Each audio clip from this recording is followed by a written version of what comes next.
Raise your hand if you're excited about Instagram TV.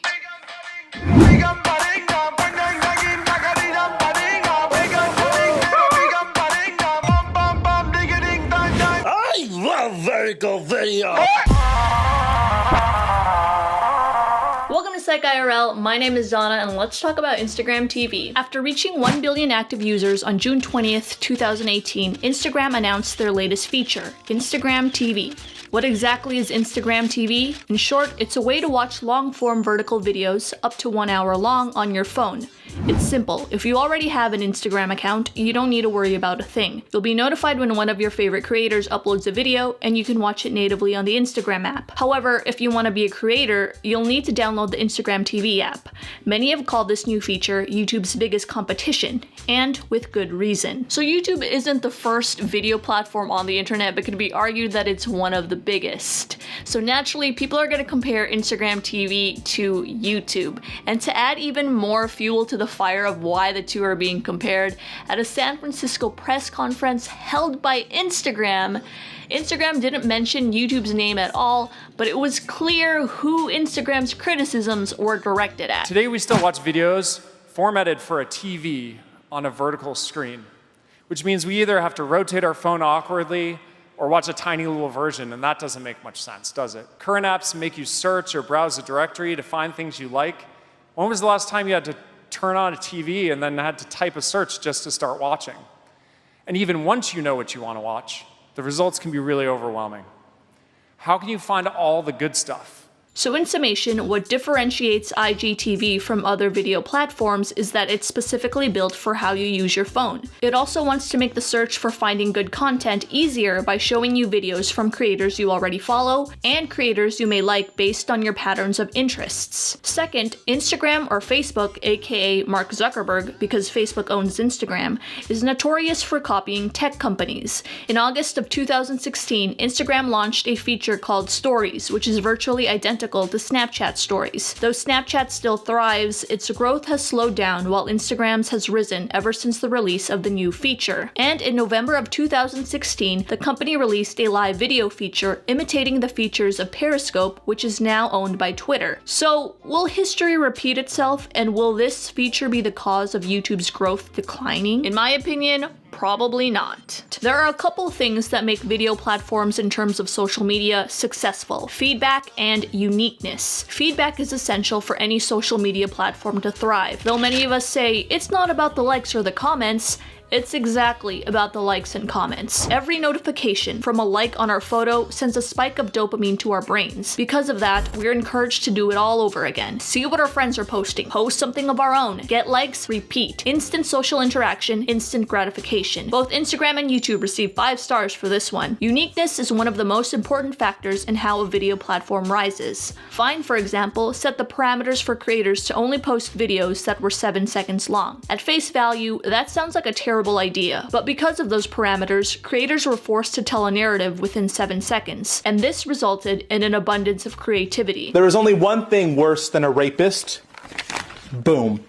A child. No. Musically, well, you know. Even though a lot of unique video platforms have popped up over the years, none have really come close to threatening YouTube. These unique platforms have served as just another type of video platform, and not really a YouTube replacement. And this is how I see Instagram TV. A better analogy would be comparing them to fast food. YouTube is like McDonald's, and Instagram TV is like Taco Bell. Sometimes you feel like a burger, and sometimes you feel like a taco. People don't always crave one food forever. A YouTube competitor would be like Burger King. Two platforms fighting for your attention when you have your burger craving. What makes YouTube so special and so unique is that it's integrated with Google. It's a search engine.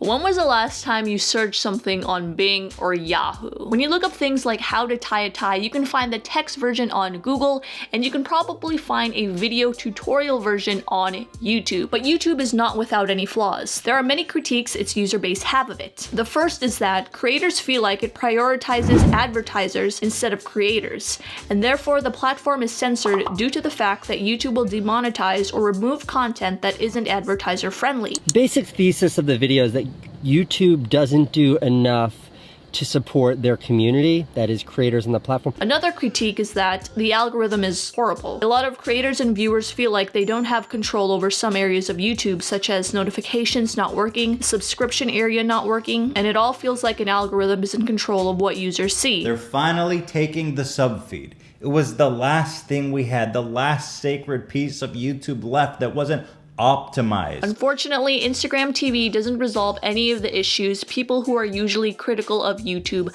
list. In terms of advertising and censorship, Instagram will probably be just as strict because they want more dollars on their platform.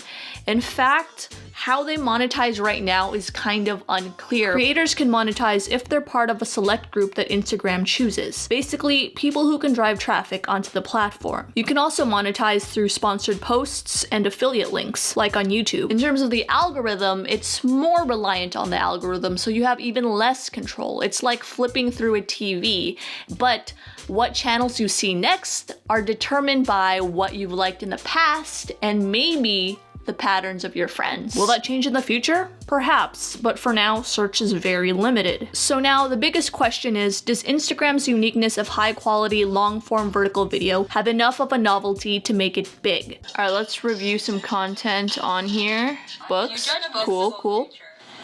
I'm not going anywhere, Nico. Simple soul crushing. Quality. So Jay and I were heading back from the grocery store, and we pulled into our apartments, and Jay had gestured hi. See, I think these videos are what Instagram TV is good for, these talking head videos, because there's not much movement. For the vlog videos, I can't really see it happening because vlogs are so dynamic and there's always things going on, and it's better with widescreen. But with this, I think this is what Instagram TV is meant for. And welcome to Spice News, your #1 source for news, gossip, and gumpshop. Cheating the system here.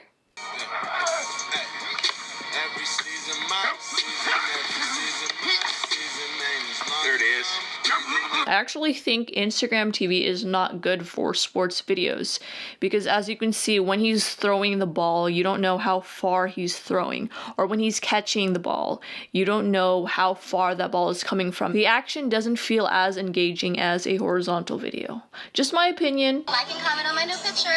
What's up, everyone? This is my first real and raw.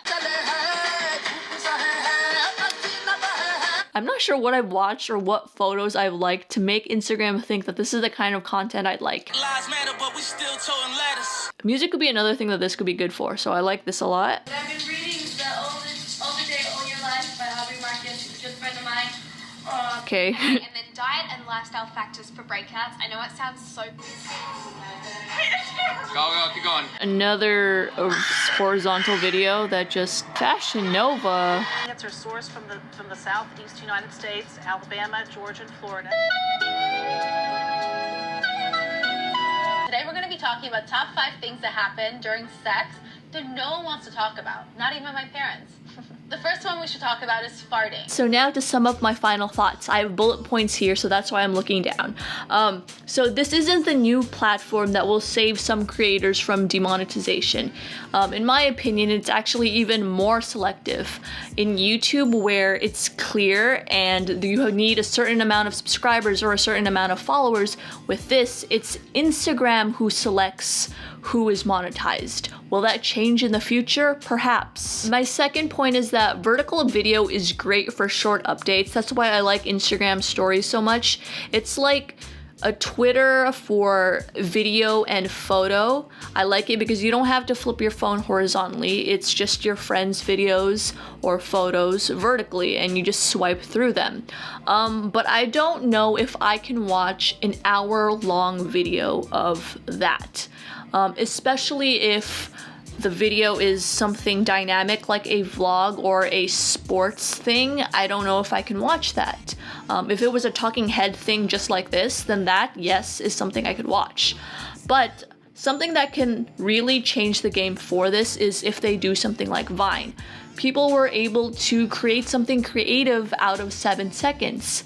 With this, I think what can make this really succeed is if People find a way to shoot something that only vertical video can give you. Something that can't be given with the horizontal standard way of video. What that is though, I don't know. That's the end of the video. So what do you think about Instagram TV? Do you like it? Do you hate it? Have you already started uploading content on it? That's the end of the video. Okay, I already said that. Stay safe.